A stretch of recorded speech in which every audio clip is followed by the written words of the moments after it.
Welcome to iResource Network. Some say that we're in the early stages of a bull market, and 2018 is going to be an exciting year for both junior miners and investors. Gold, silver, copper, and zinc prices have been relatively strong and appear to be holding their own. Another key point we see that supports the return of the bull market theory is the fact that we see major mining companies once again investing or JVing with junior miners.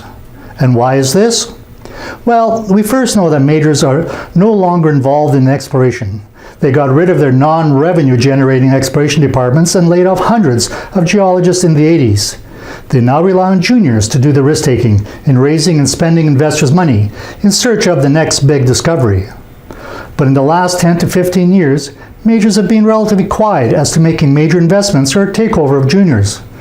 Perhaps it had something to do with the fact that many of them got severely burnt in the past when they paid exorbitant premiums for juniors that just didn't pan out. But because of this quiet period, many majors now find their pipeline of projects to be somewhat sparse, and this is something that their shareholders get very nervous about. So today, with juniors being able to raise small amounts of money and start drilling and showing some impressive results, the majors are doing some serious due diligence on the junior projects and their data.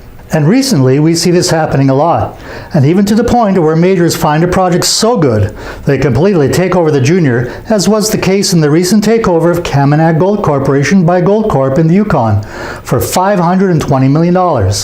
And we also see other majors such as Agnico Eagle, Kinross, and Newmont taking equity positions of a number of other companies in the Yukon area. So what criteria do majors use to invest or JV with a junior mining company? Well, the first is go big or go home.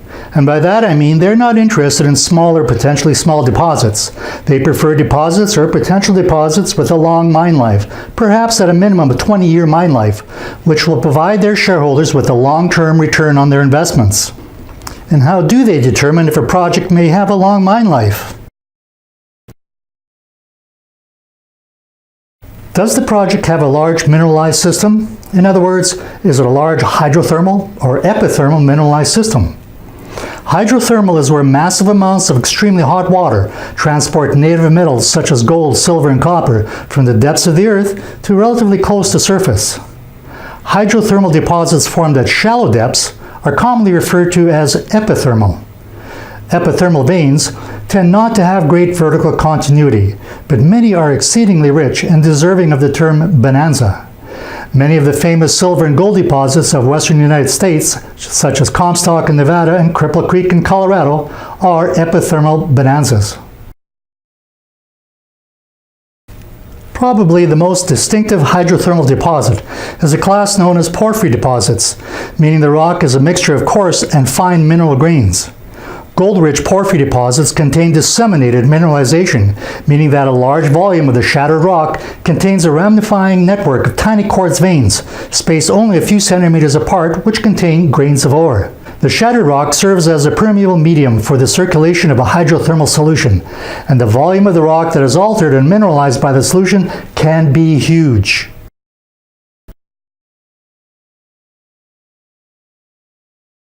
But even if the deposit may be large, what are the grades? This will have an impact as to the economic feasibility of the project. So a large hydrothermal system, be it epithermal or porphyry, and with good grades, would get the attention of the majors.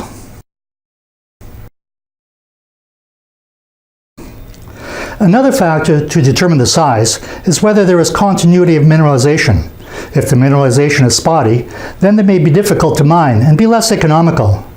The junior may have to show that mineralization is controlled by certain structures such as faults. They will have to show that the mineralization along this structure is continuous, or that there is continuity between areas of known mineralization on the property. This continuity may be over hundreds of meters or even kilometers. Again, the bigger the better.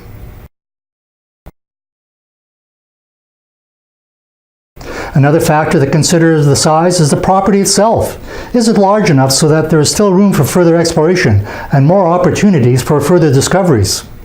Is it large enough to contain both mining and processing facilities?